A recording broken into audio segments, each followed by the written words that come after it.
Hello everyone, my name's Marlene Elizabeth and this is Forsake the Foolish channel.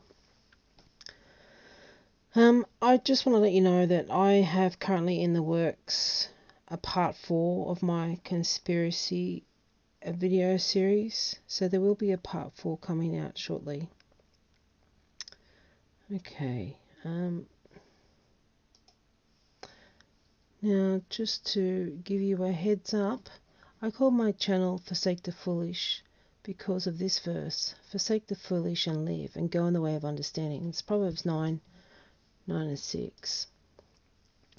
If you look at the definition in Strong's Concordance, it means silly, that is seducible. And I quite like this lexicon meaning here. It means simple, naive, that is, pertaining to persons that are easily deceived or persuaded, showing a lack of wisdom and understanding, yet having some capacity to change this condition. And understanding. Understanding means understanding. The object of knowledge. The Bible sense is understanding condition, the cognitive condition of someone who understands. And unfortunately, there are a lot of Christians that don't really understand. It's a sad thing to say, but I have no other conclusion to draw. But anyway, this, just flick you to my notes. I've done a video in the past testing people's word studies. I called it pick and paste because there's so many people who don't really understand what the colon dash is in a Strong's Concordance dictionary. I'm talking about this here.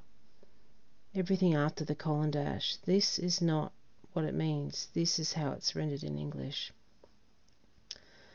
They're literally picking a word after the colon dash they like and applying it to a verse they're studying at. A verse they're looking at / studying, and telling you it's evidence of the teaching is true because they found it in the Bible. Not understanding that the words of the colon dash is just Strong's listing how the original Hebrew and Greek word is translated in English in the Bible. And then there's another group of Christians who don't even do word studies. Their understanding, which forms their belief, is built on how they are reading Scripture, specifically how they understand the English words they are reading. One particular channel likes to hold watch liars accountable. The channel name is Bruce Peters. He does a pretty good job of pointing out the errors of pre-true believers using common sense. But then there are times he has said some rather odd things that have made me question. And recently I asked Bruce, what is your understanding of the mark of the beast? And he replied, it's a past event, taking part in the temple system where only those who worship the Roman false Judaism heretical system were granted access to the economy of the day, still highly relevant to all believers of all time. He believes it is past, and I was pretty amazed he thought this way. This one statement brought up numerous questions surrounding the mark of the beast, which he couldn't answer. This is rather odd to me because if it happened as a past event, there should be enough corroborating evidence in history to answer the questions surrounding the mark of the beast. And since he didn't bother to explain anything beyond, we can go round and round on the details all day without neither of us proving what things were or will be. I thought I'd take a look at one of his rare videos where he attempts to explain his beliefs. And before I show you his video and how he believes it is a past event, I want to give you an example of how people get so off course in their beliefs. Statements like, I just believe what the Bible says, don't really cut it anymore, because most Christians will make this declaration, yet Christianity is so divided, and I often wonder if we are serving the same God. Bruce in a comment said to me, medicine isn't black magic, it is science which God invented. This black magic component, this is his comment back to me where I mentioned black magic. And he's come back with saying medicine, it is science which God invented, which really kind of shocked me. I'm like, don't you know the Bible calls science false knowledge? And in 1 Timothy 6:20, O Timothy, keep that which committed to thy trust, avoid profane and vain babblings and oppositions of science falsely so called. Science, the Strong's definition, it means knowing the act, that is by implication knowledge. And the lexicon, the B-Day lexicon, says it's a dissonant variety of knowledge, 1 Timothy 6:20. But the New King James is a little easier to read, but translates science as knowledge. O Timothy, guard what was committed to your trust, avoid the vain and profane, avoiding the profane and idle babblings and contradictions of what is falsely called knowledge. And that word there is science. So we can go to Wiktionary as an example and look at the definition. Look at the definition for end, and you will find 13 possible English definitions. So I'll just open the link. Okay. So here's end. We're in Wiktionary. Scroll down. Okay. We have 1, 2, 3, 4, 5, 6, 7, 8, 9, 10, 11, 12, 13 definitions. We have 13 possible definitions for the word end, because end can be used in different contexts. It can be used in American football, mathematics, and they all have slightly different meanings, which is the same thing in Strong's definitions. Let me go back. So as you can see in this example for science, everything that's in italics is Strong's giving you a basic meaning. So there's got two meanings here. Knowing the act, that is by implication knowledge. Well, I guess it's almost the same, but there are some Strong's word that will actually list 4 or 5 different potential meanings, and they can be completely opposite ends of the spectrum. And so you're kind of guessing if you're just taking it from Strong's. Anyway, I'm skipping ahead here. Okay, so when English is your common language, you're confident which one of the 13 definitions for end to choose, because you have enough information to understand the context the word end is being used. But what about when you have a language barrier? This is problem number 1. Words do not always translate the same in English. Oftentimes, I have asked friends where English is their second language what the word in the original language would mean in English, and they would say there is no English word for it, or it's too hard to explain, or it doesn't make sense in English. And what about word meanings that have changed through time? This is problem number 2. An example, gay. Today means homosexual, but when my grandmother used the word gay growing up in her generation, it meant happy, and I actually asked her one time. 2 very different ways to understand the same word. Gay in Wiktionary has 8 different meanings and 9 sub-meanings for homosexual. I'll just take you there now.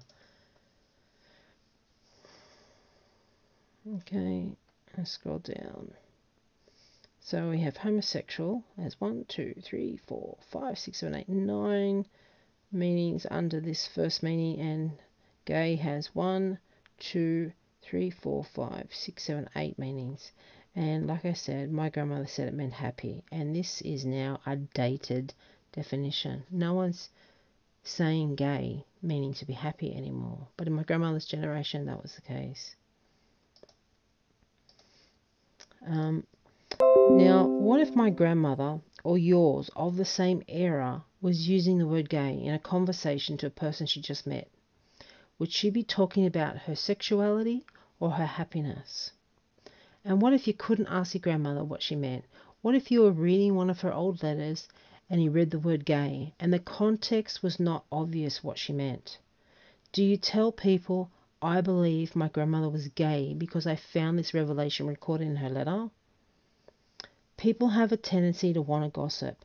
Happy is not nearly as exciting as finding a secret about someone. The same can be applied to understanding Scripture.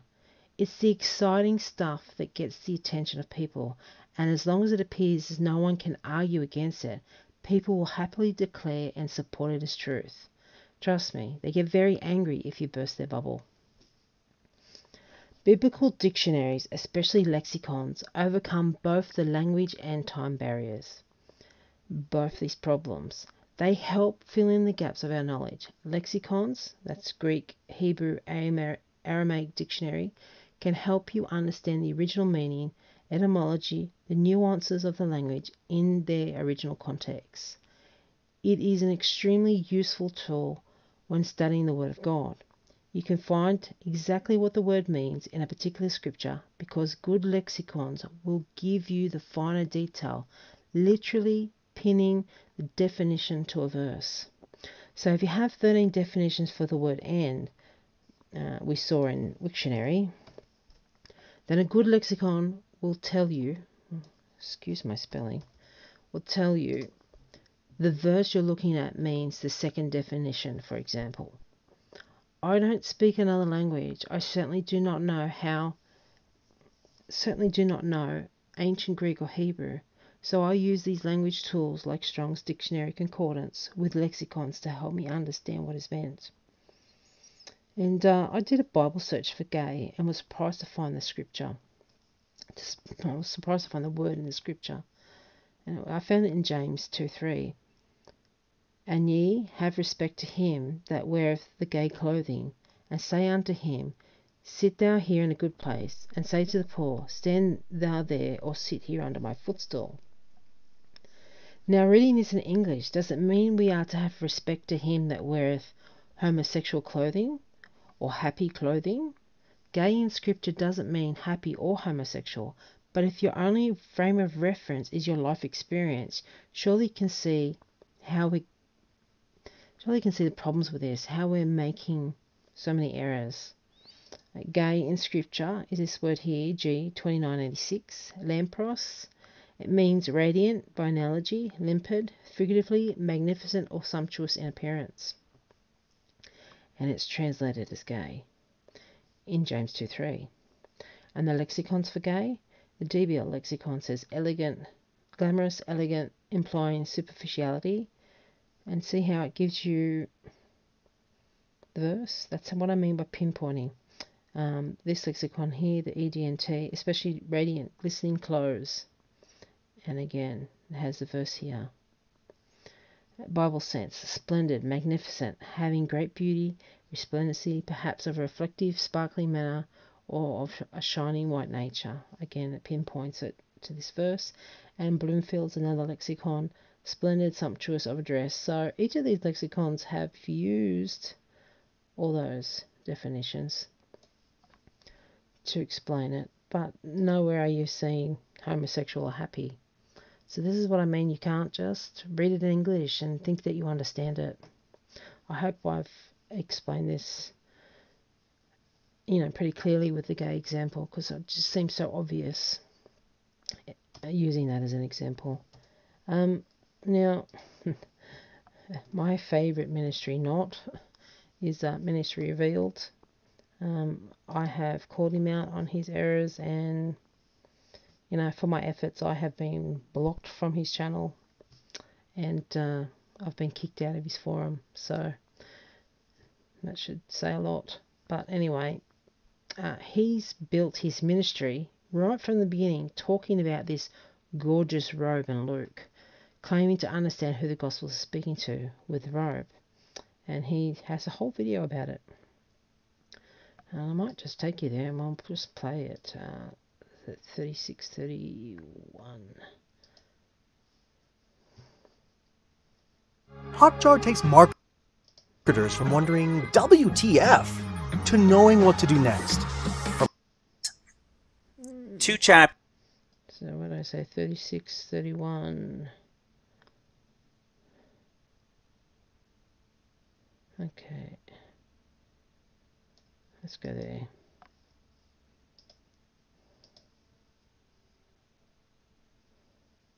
Sounds like a plan, Mr. Trump. Oh, sorry. I have it at normal speed. Okay, there we go. Man, it's awesome. All right. So And he was arrayed, so look at what they arrayed him in. And Herod, with his men of war, set him at naught, and mocked him, and arrayed him in what? Not purple, not another version of purple, not scarlet, a gorgeous colored robe. A gorgeous robe.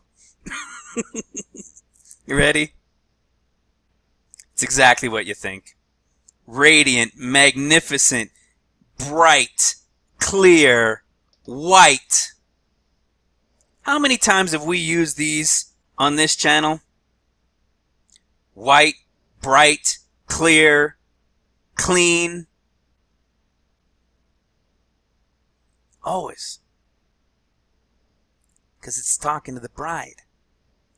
Being made white. Bright white. When we go, when we escape, poof, we're going to be made light. That spark that was put in us at birth. We're going to return home to our Father. And we're going to what? 2 chapters earlier. For those who are accounted worthy to escape all of these things and to stand before the Son of Man. That's right. We're going to escape all these things. Yeah, I think Bruce, if he ever does watch this video, I've just handed him something that he can pick on ministry revealed about. It's just absolutely crazy.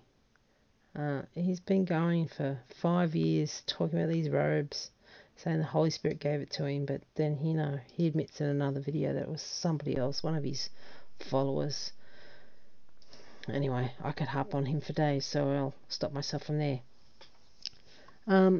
I'd love to tell him he built his ministry on Jesus wearing gay clothing, because this is how it reads in English, in James 2:3, and it's the same strong words for gorgeous robe.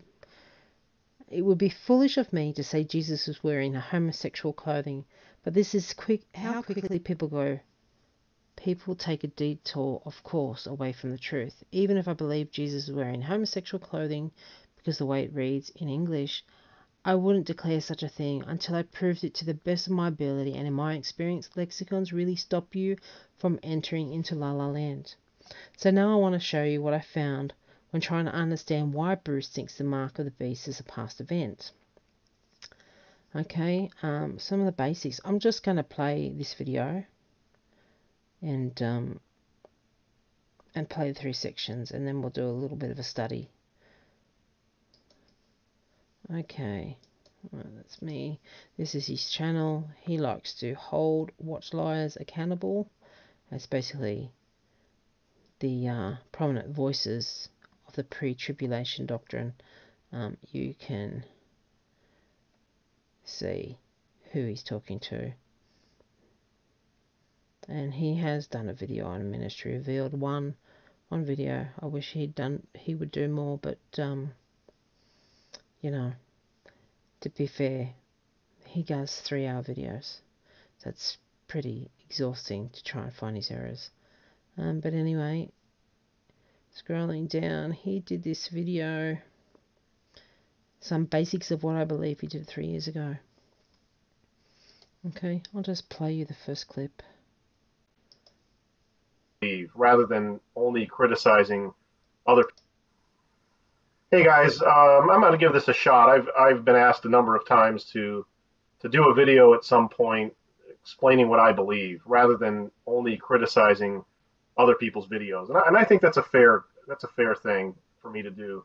So I'm going to try to do this. I'm going to try to do this as briefly and succinctly as possible, while still being able to back up what I say with scripture.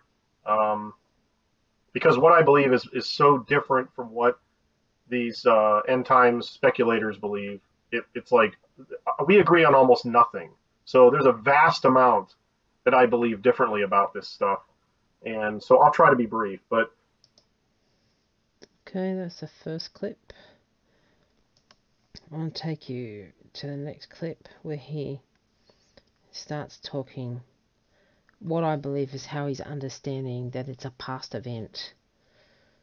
Okay, kicking it off. of all of that, but what I'm going to tell you right now is here are basically the big things that I believe. Okay, I'm gonna try to be as positive as possible here.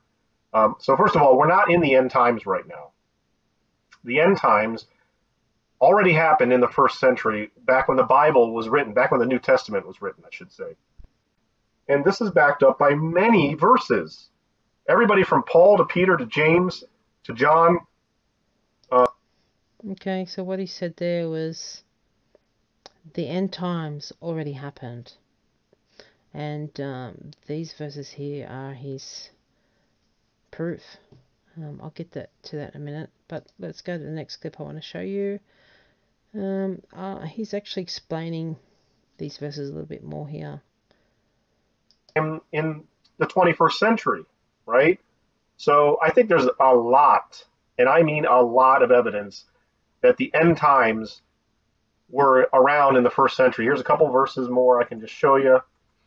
So here's Paul. Now all these things, the things he had been talking about earlier, happened unto them, Israel, for examples, and they are written for our admonition. Who? The people upon whom the ends of the world are come. 1900 plus years ago. This is the word age in the original Greek. So he's talking about the end of the age. Okay, so this word here can mean age. It is probably translated as age in different English translations. But he said, and he just said how he read it. He believes that the ends of the world were 1900 plus years ago. There's no word study. I mean, he's obviously looked it up because he told you it also means age. But he hasn't proven that it means 1900 years ago. He just says it the way he understands it in English. And they are written for our admonition. Who? The people upon whom the ends of the world are come. 1900 plus years ago. This is the word age in the original Greek. So he's talking about the end of the age. It's come upon us. Hebrews 1. God, who at sundry times and in diverse manners spake in time past unto the fathers by the prophets, has in these last days spoken unto us by Jesus, his Son. It's pretty clear. These last days were around back when this was written. The Bible is inspired by the Holy Spirit, inspired by God, but it's not a magic book. Like everybody who opens it at any time in history, it applies immediately to them in all contexts. No, it had an original audience. And that's one of the big things that I have a difference with these guys is I look at the original audience and I believe what it's saying to them. It had to make sense to them. So the last days were in Hebrews. The last days were in 1 Peter. The end of all things is at hand. Guys, be honest. If Peter wrote that to us today, if he was alive today in an assembly overseas and he wrote this to us, would you take that seriously, or would you say, well, he's using God's time, so maybe it's 2,000 years from now that he's talking to somebody? No, you would not do that, and you shouldn't do that here. I overplayed that clip, but let's go to the next one. Oops. What have we got here? Oh. What happened? What happened here? My bad. Sorry about that. I'm going to just scroll up and this is the next clip. That's great. Maybe that's good enough for you guys. Ain't good enough for me. I'm not going to build an entire infrastructure of belief systems on top of something that's imagined. I'm just not going to do it. So. Okay, he's literally talking about a different verse.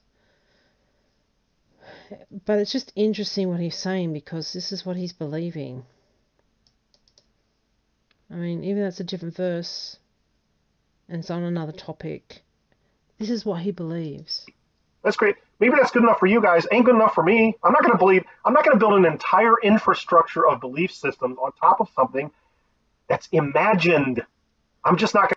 And the reason why I'm playing that is because he's saying the end times is a past event. The mark of the beast is a past event. Tribulation already happened 1900 years ago based on the fact that he understands the ends of the world was 1900 years ago, because the way he reads it in English. And I'm sorry, Bruce, it is imagined. You have built a system of belief based on something you understand in English. You haven't done a word study. You haven't proven that it's 1900 years ago. Okay, sorry for my rant. I'm going to now take you, first of all, back to my notes. So I played these clips. Okay, so he said, we are not in the end times right now. The end times already happened in the 1st century, back when the Bible was written, back when the New Testament was written, I should say. And this is backed up by many, many verses from Paul to Peter to James to John. And he gave you these verses. So the first one was 1 Corinthians 1:10. Now all these things happened to them for ensamples, and they were written for our admonition, upon whom the ends of the world are come. And he highlighted that, if you recall. Now I'm going to take you to my Bible software, because even though I've copied and pasted here, I just want you to see it physically on the screen. So here we go.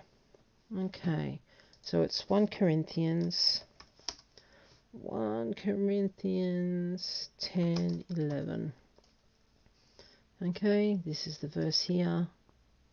Okay, we're doing a word by word study.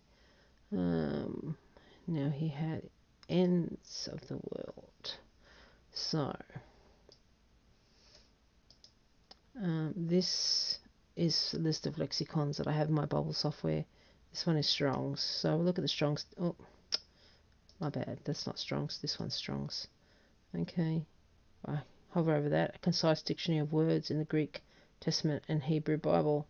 James Strong's. That's the Strong's dictionary. Okay. The word is 5056 telos. To set out a definite point of or goal, properly the point aimed at as a limit, that is by implication the conclusion of an act or state, a termination, literally or figuratively or indefinitely, result, aimed, ultimate or prophetic purpose, especially an impost or levy as paid. Well, there you go. Did you think end means levy as paid? These in the italics, all the words in italic are the basic meanings. And just like I showed you in Wiktionary, end has 13 different possible meanings. And in here, in the Strongs, we have 1, 2, 3, 4, 5, 6, 7, 8, 9. Well, we have 9 different potential meanings in Strongs. Okay, so it's just like our English dictionary. So, I mean, most people just guess what it means in that verse.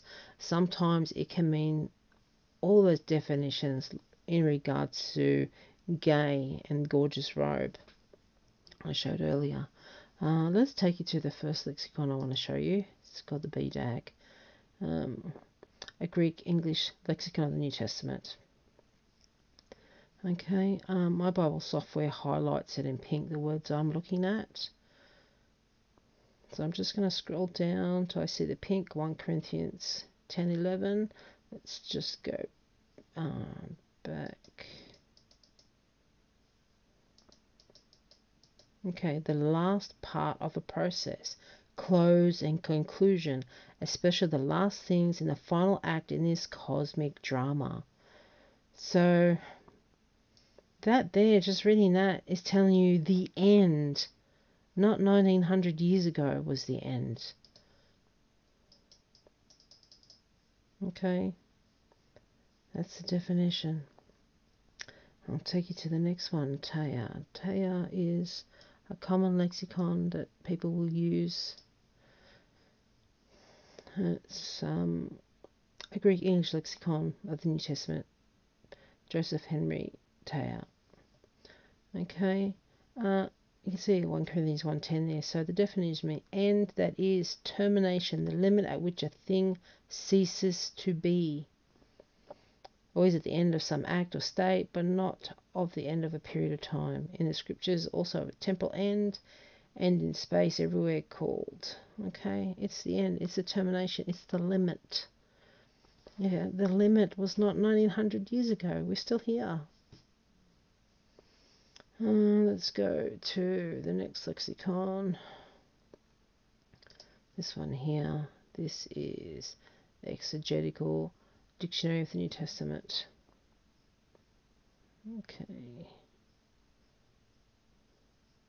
Oh, there it is there. Okay, 1 Corinthians 1:10. Consistent with the fundamental message of the New Testament, is largely used in eschatological sense, referring either to the end of the world or to the martyr's death, being Jesus, amid apocalyptic tribulations, or to the end of the law, during the end time inaugurated by Christ. One basic meaning, telos, in the New Testament is the end of the world. Okay? And this end of the world is meant in these verses, including 1 Corinthians. It means the end of the world. Has the end of the world happened? It couldn't have happened because we're still here on earth. Sorry, Bruce. I don't see how in this one word. It was 1900 years ago. Okay, that was the ends of the earth. Let's have a look at the world.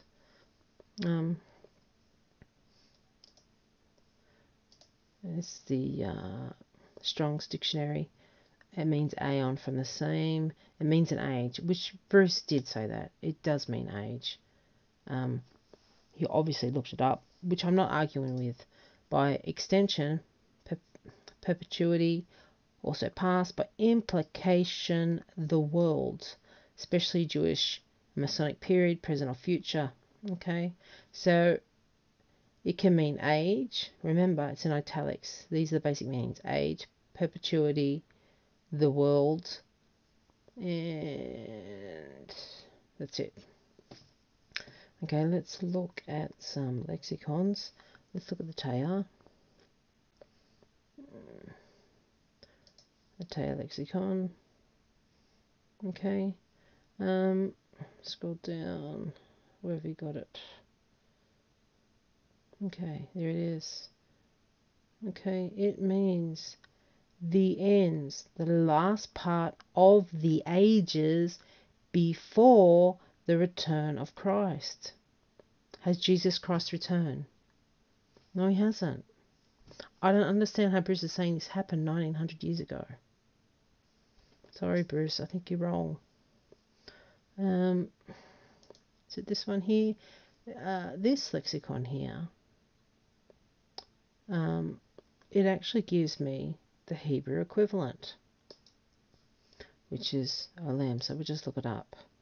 This is the Hebrew equivalent of the Greek word. Means properly concealed, that is a vanishing point, generally time out of mind, past or future, that is practically eternity. So, I mean, when the end of the world happens and Jesus Christ returns, then we move, time is done away with, then we move into eternity, where there is no such thing as time. So even the Hebrew equivalent marries up with it being eternity. I'll just look at one more. The Liddell Scott. This is the Liddell, Scott and Jones lexicon. I scroll down here. It has 1 Corinthians 10:11. So it has number 2 is the definition: space of time, clearly defined and marked out, epoch, age, this present world. Hence, in plural, and I gotta say here that the world is in plural. Plural's meant here in this verse. And it says, hence in plural, the ages, that is eternity. It hasn't happened, Bruce. We are not in eternity right now. Has not happened.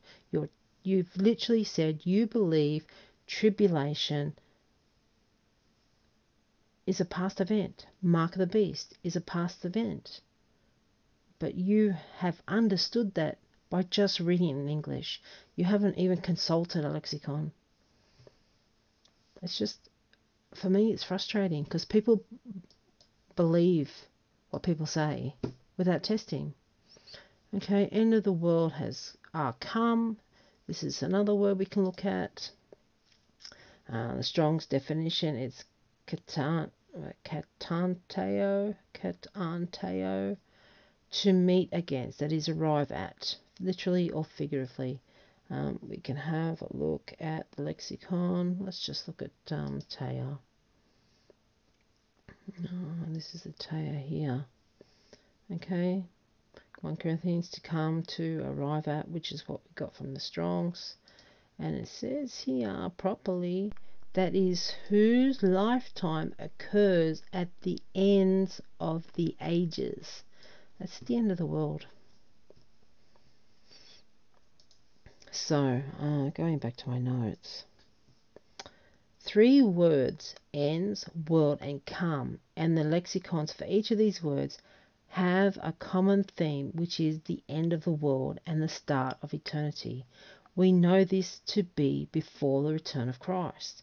I don't believe 1 Corinthians 10:11 is proof tribulation has already happened in the 1st century New Testament, that is 1900 years ago.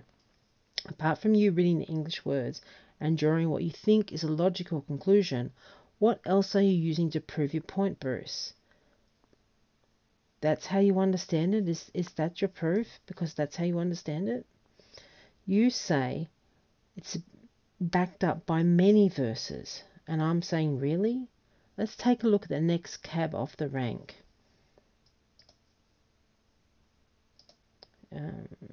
Sorry, the next cab of the rank, oh, wasn't that one?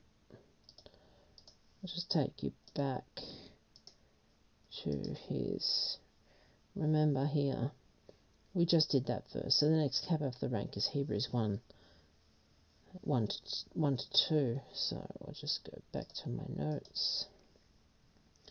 Okay, we might just do this in my Bible software so you can see it as we go. So let's put in here Hebrews 1:1. God, who at sundry times and in divers manners spake in times past unto the fathers by the prophets, hath in these last days, if you remember, he played the video, he highlighted that, spoken unto us by his Son, whom he hath appointed heir of all things, by whom he also made the worlds. I'm just clicking on the screen, it's bringing up something else here, my bad. Okay, so we'll go over here and we'll look at these last days. Let's look at the word last. Okay, it is eskatos in the sense of continuity. I don't know how to say that. My bad. Farthest, final of place and time. Okay, let's have a look at some lexicons. We'll have a look at the Taya. Just scroll down. Here's the Taya. There we go. Hebrews 1 and 2. In phrases of time immediately preceding Christ's return from heaven and the consummation of divine kingdom. Has the second coming happened, Bruce? These last days is immediately before Christ's return from heaven. It's just frustrating. It's frustrating because these people are teaching things. They don't know what they're teaching. And then people are watching channels and believing because they don't know any different either. Okay, this is another lexicon, Theological Dictionary of the New Testament. Okay, you can see it's the same word last. And the eschatological use derives from what is last in time. The influence of the prophetic day of Yahweh. That's judgment. the end begins with Jesus coming. And it gives a few more examples. That the present is the last time is shown by the outpouring of the Spirit, coming of scoffers and antichrists, yet the last days also awaited the last plagues, the last enemy, the last trumpet, and the last hour or time of resurrection, judgment, and salvation. Christ is the last Adam. He's also the first and the last. So that's just giving you a whole list of examples of last and eschatological use. But the end begins with Jesus coming. Hebrews 1:2. Yeah, I don't think you're proving your point, Bruce. Do I have another lexicon I'm going to take you to? No, I don't. So let's go to the, big yours, whom he made the world. So let's go look at this one. And it's the same word, aeon, but it's in a different verse, so we'll have a look. Because this is just double checking. Okay.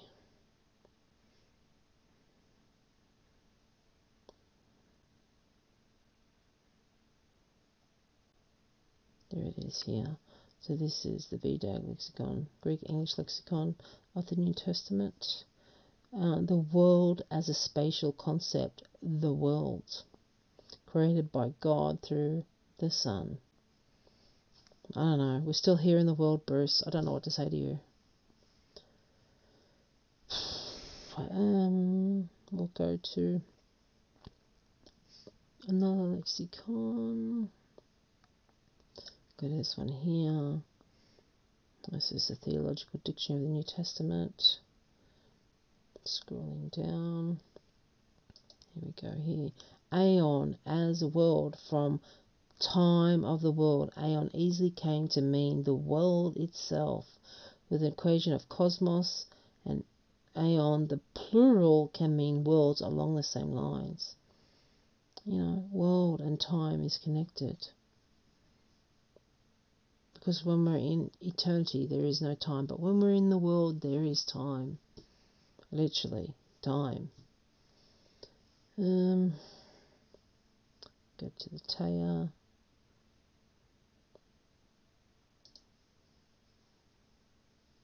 Let's scroll down. Here it is here, Hebrews 1:2. Definition by Netron of the container for the contained denotes the world, the universe, that is, the aggregate of things contained in time. That's your connection to world. Okay, going to Bloomfield, another lexicon. Oh, don't want you there. Okay, this is Greek and English lexicon to the New Testament by Bloomfield. Scrolling down, here we go. By Metron, the world itself as an object of creation and existence. Okay, so going back to my notes, Hebrews 1:2 is talking about the end of time, the world, and before Christ's return. This verse is not proof the tribulation has already happened in the 1st century or 1900 years ago. You say it is pretty clear these last days were around back when this was written in the Bible. I don't know, folks, did that seem pretty clear for you? Once you look up the words, does it seem pretty clear that it happened 1900 years ago?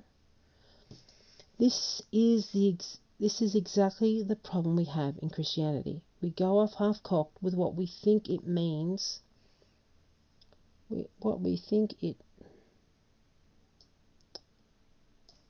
don't know what I've got there, means, because we only understand our English translation. The Bible wasn't written in English. It wasn't written in the last 50 years. We have a time and a language barrier to cross to get closer to the truth. Even if people are consulting a Strong's dictionary, they don't know which definition to apply to the verse. People who don't use lexicons are simply guessing, and some get it right and others are getting it wrong, building a foundation of understanding on sand. Sand's unstable. So I just want you to I'll just recap and play his videos again. You see what he's saying. We won't play the beginning. We'll play this one. See. The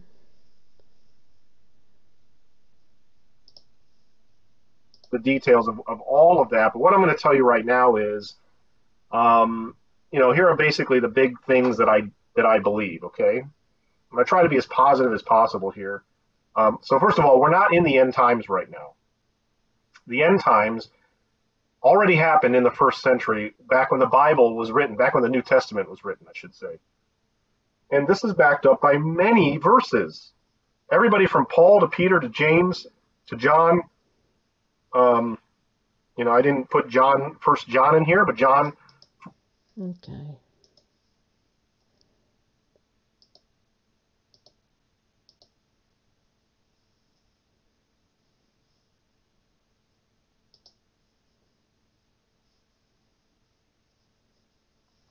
Sorry, I can't find my marker. Let me see if I can find my marker.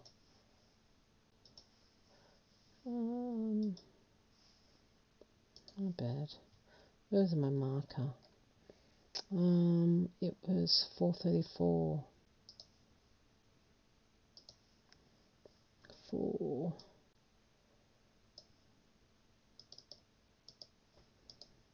First century, right? So I think there's a lot, and I mean a lot of evidence that the end times were around in the first century. Here's a couple verses more I can just show you. So here's Paul. Now all these things, the things he had been talking about earlier, happened unto them, Israel, for examples. And this is how he's explaining how he understands it, remember? No word studies. They are written for our admonition. Who? The people upon whom the ends of the world are come. 1900 plus years ago. This is the word age in the original Greek. So he's talking about the end of the age. It's come upon us. That's not what these words mean. It means the end of the world, beginning of eternity, before Christ returns. That's what these words mean. It's same in Hebrews. Hebrews 1. God, who at sundry times and in diverse manners spake in time past unto the fathers by the prophets, has in these last days spoken unto us by Jesus, his Son. It's pretty clear. These last days were around back when this was written. The Bible. Is it pretty clear to you guys? It's just frustrating. It's just frustrating. Anyway, let me. He did say. I'll have a look at these other verses. We'll just take a quick look. Where is it? Sorry, I'm just looking at my notes. So the other verse is 1 Peter. 1 Peter 4:7. That was the other verse. But the end of all things is at hand. So let's look at the word end here. It's the same word tellus which we looked up. Let's have a B-dag. Let's scroll down. And the end of all things is near. A point of time marking the end of a duration and termination, cessation. Yeah, that's probably not a very clear definition. Does that have that verse there? No, it doesn't. Look here. I'm just going off the cuff now because I haven't pre-looked at these. So, where did I go? I'm just scrolling down to see if I can find the verse. 1 Peter. One basic meaning in the New Testament is the end of the world. So it's the same. It's the exact same meaning as what we looked up before.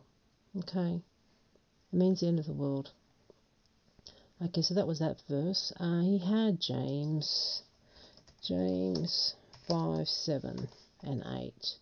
Be patient, therefore, brethren, unto the coming of the Lord. Behold, the husbandman waiteth for the precious fruit of the earth, and have long patience for it, until he receive the early and the latter rain. Be ye also patient, establish your hearts, for the coming of the Lord draweth nigh.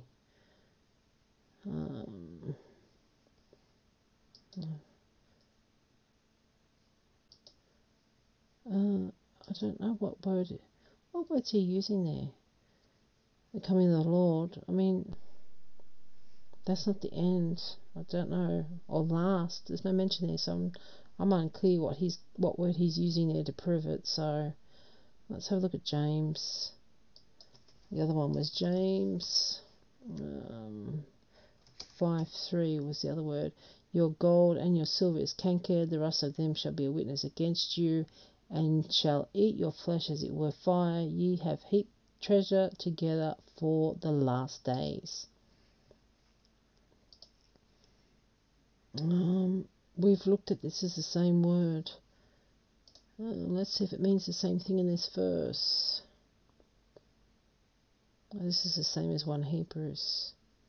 That's what I mean, the same word, last days. Let me just scroll down in my notes. Last days. What lexicons did I use? Okay, I used the Taya. Let's have a look at that one. Okay. The time nearest to the return of Christ from heaven, the consummation of the divine kingdom. That is exactly the same as the one we were looking at.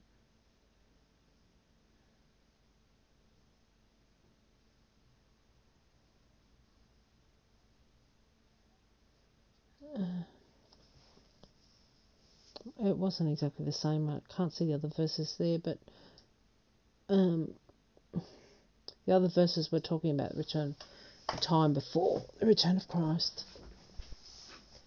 Let's have a look.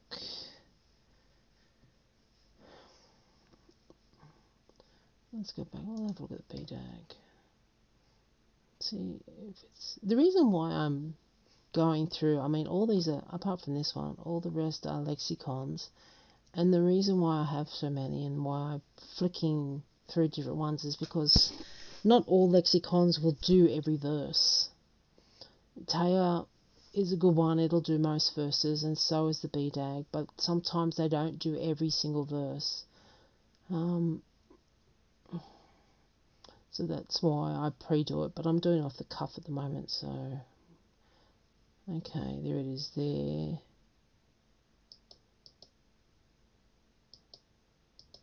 Especially the last days, which is sometimes thought as the beginning with the birth of Christ, sometimes with his second coming, the last day.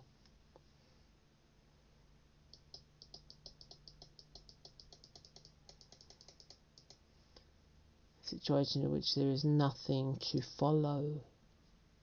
Isn't that interesting?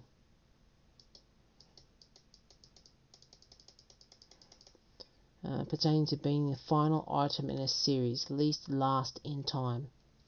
Okay, so that's the initial meaning. And then you come down, and James 5:3 is under section B, so that's why I read that. And then you can see James 5:3 is highlighted here in the plural. Okay. Yeah, I knew that wouldn't have it. Let's have a look at Bloomfield. No, it doesn't have it.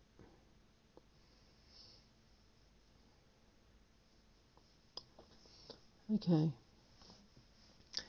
So they were quickly looking at the other verses in his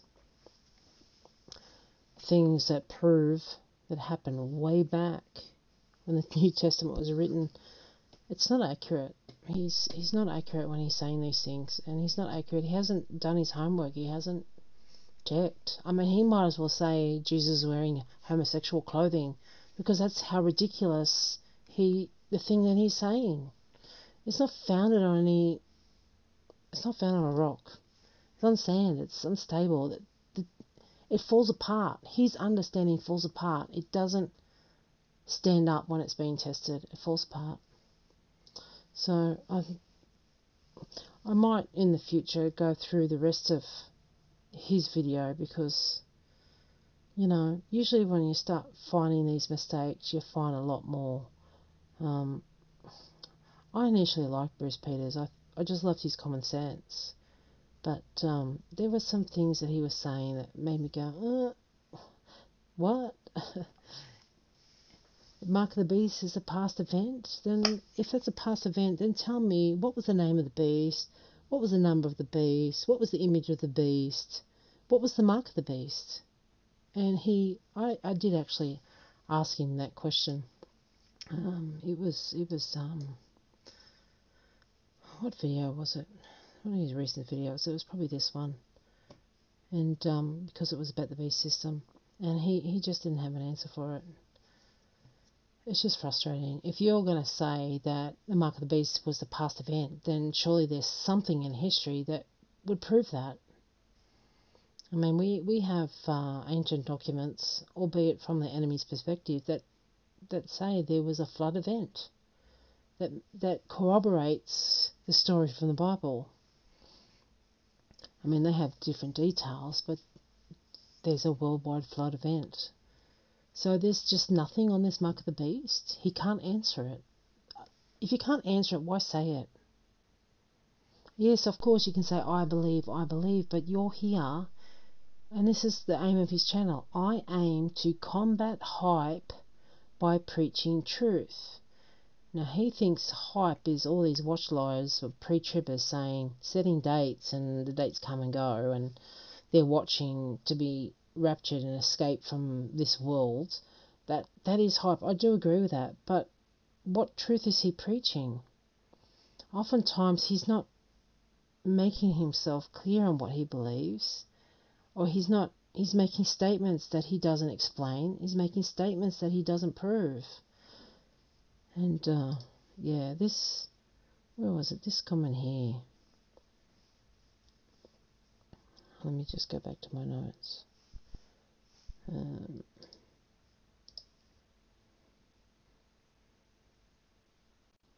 Where is it? This one here. At the 15:17 mark. I am not going to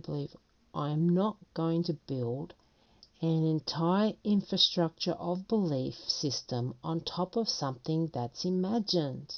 I'm just not going to do it, he says. Well, he's done it. He's built an entire infrastructure of belief that the tribulation happened 1900 years ago. The mark of the beast happened 1900 years ago. The end has happened 1900 years ago. It is imagined belief because he's using the words end, world, last to prove that it happened 1900 years ago. It doesn't prove. It says the end of the world, before Christ comes, before eternity. Like I said, I might do a video following up on the rest of his beliefs. It's just sad. It's just sad. People are just listening to this stuff and they're just having their heads filled with untruths. You know, you just get filled up with lies and you don't know what's what. And, you know, I get picked on for consulting dictionaries, but at least I can eliminate a lot of errors. I can eliminate. It may not be a perfect system, but I can eliminate a lot of errors. And so far through my studies, it's like I'm finding amazing stuff. And it's not Marlena Elizabeth's opinion. I hope Bruce gets a chance to see this video and see his errors. But, you know, people don't like to face the knowledge that they made a mistake. They usually come out fighting and defending their position. You know, when it says in scripture, become like a child, I mean, a child, you don't know what's right or wrong, you just believe. You have a childlike heart. You need to start from scratch again and start looking at this information. This is Marlene Elizabeth. I'm signing off. Thank you. See you in the next video.